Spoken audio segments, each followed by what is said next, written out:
Yeah, my name's Lee.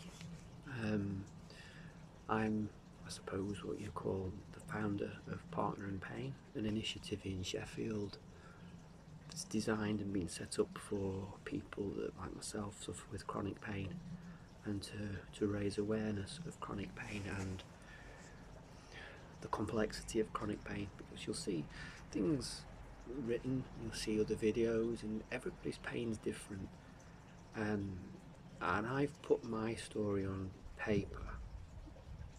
Um, but I'd also think for this to resonate with people, that my stories, like other people's stories out there, probably need to be on camera as well, so you can feel what's behind it. So this is quite a thing to do, and we'll give it a go. The story I wrote about me was called My Pain and Me, because I think a lot of my pain dates back to emotional trauma from my childhood, from my teen years,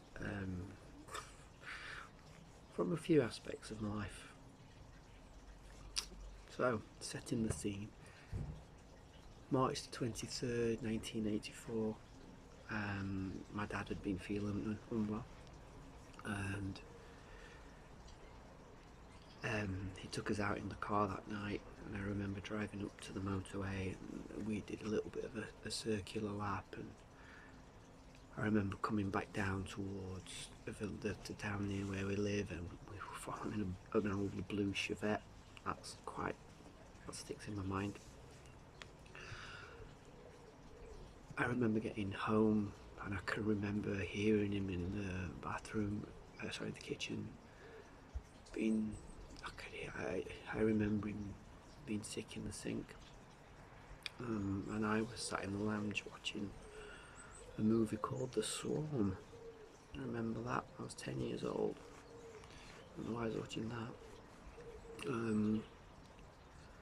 And my memories of the evening are a little patchy, but I remember phone calls between my dad and my mum, and I remember my mum coming home a little bit panicked, and me and my brother were ushered into the hall, and there was a door between the hall and the lounge, and at some point a doctor must have arrived, and I don't exactly know what time it was, but there was just this moment when I heard an almighty thud. I think I remember the doctor saying, "How are you feeling?" And I just remember this thud.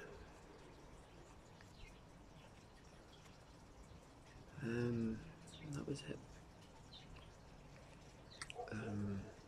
He died. I was ushered off. Me and my brother was ushered off to my nan's. Grandad wasn't there, and I didn't know why at the time. But he'd gone to the hospital with my mum. I'm told they got my dad back a couple of times in the ambulance. I know that now, I didn't know that then. But the next memory for me is remembering the door going at my nan's. And I remember Nan walking past me, and I just heard her wail, and I heard my granddad cry.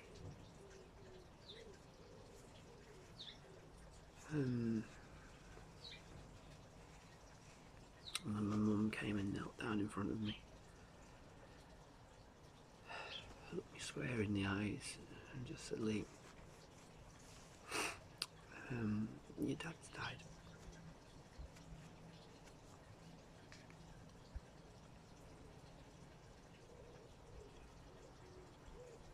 And from then on, my mind's blank. I don't remember much.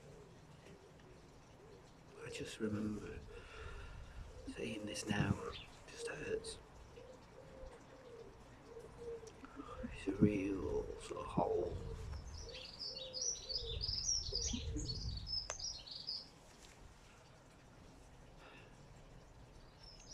I didn't deal with it very well. I'm not sure we as a family dealt with it very well, but I was 10 years old. My mum was 37. She'd been widowed at 37 with two young lads. Not old enough to qualify for a widow's pension. Incredible. I remember not wanting to go back to school. I remember not wanting to talk about it.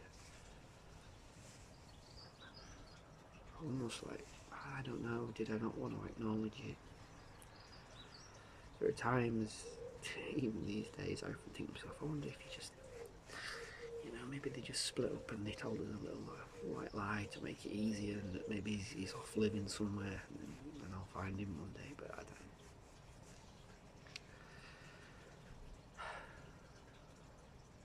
I just remember childhood being really difficult for me from then. My mum loved us to bits and she tried her best, but two young boys and no father figure. It's a hell of a gap to try and fill. I remember being the boy at school that I didn't tell anybody. Nobody knew. Nobody knew at comprehensive school. My friends in junior school knew, but nobody knew at comprehensive school.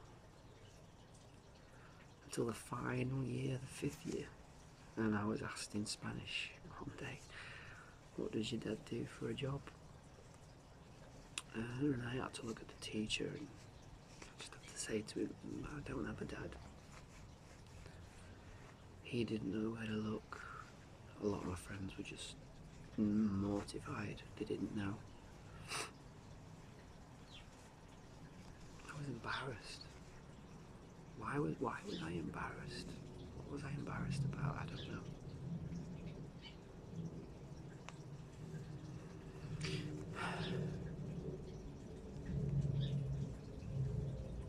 It just hurt. It just really, really hurt.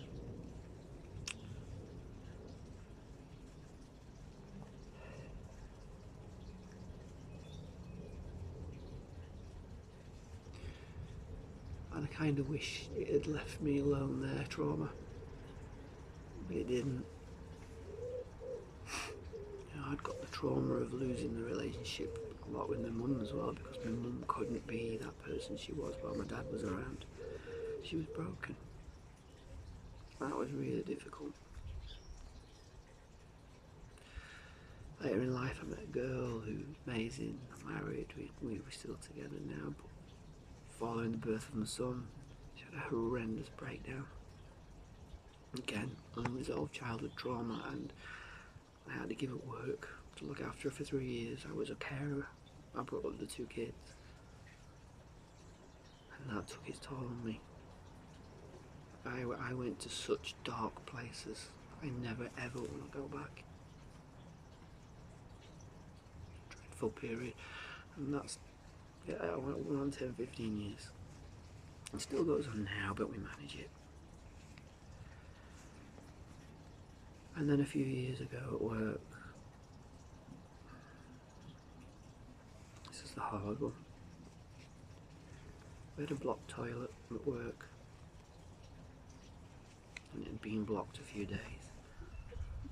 And I remember on that Monday night I was really annoyed that nobody had cleared it over the weekend because there'd been blood around it and things, and I'd locked it off and nobody went to clear it.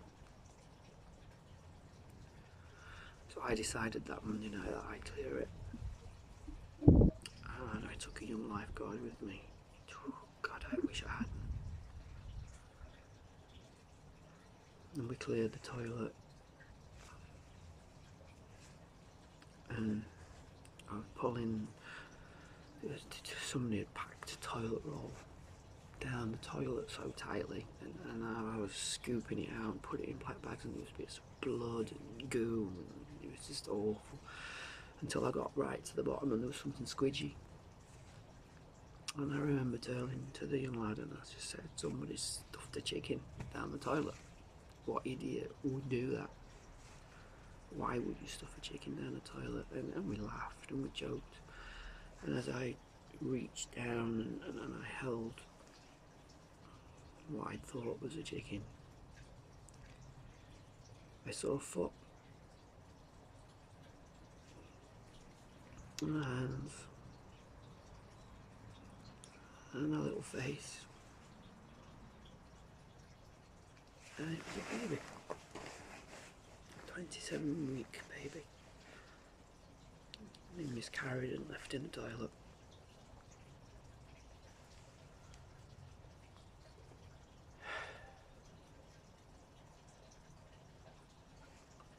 I was angry for a while. Why would someone do that? Why would someone leave that for me to find? It's seriously traumatising. And it hurts now. I don't like it. I don't like talking about it too much. Again, never dealt with it. I was back at work the next day, despite being at that building till 5 o'clock in the early hours of that morning with CID officers and scene of crime, forensic pathologists, and the lot. I was back on shift the next day at 2 o'clock, because that's what we do, isn't it?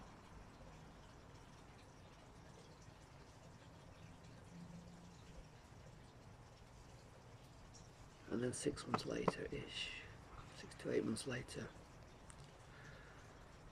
my pain levels went through the roof. And I'd lived with pain from being about 18.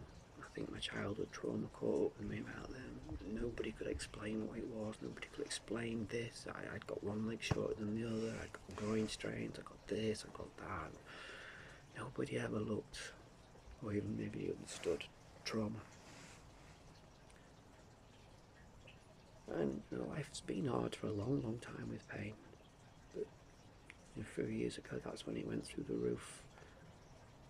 And I firmly believe that that incident with that toilet and that baby put a powder keg under my emotions and my grief and my guilt and every single emotion I've got.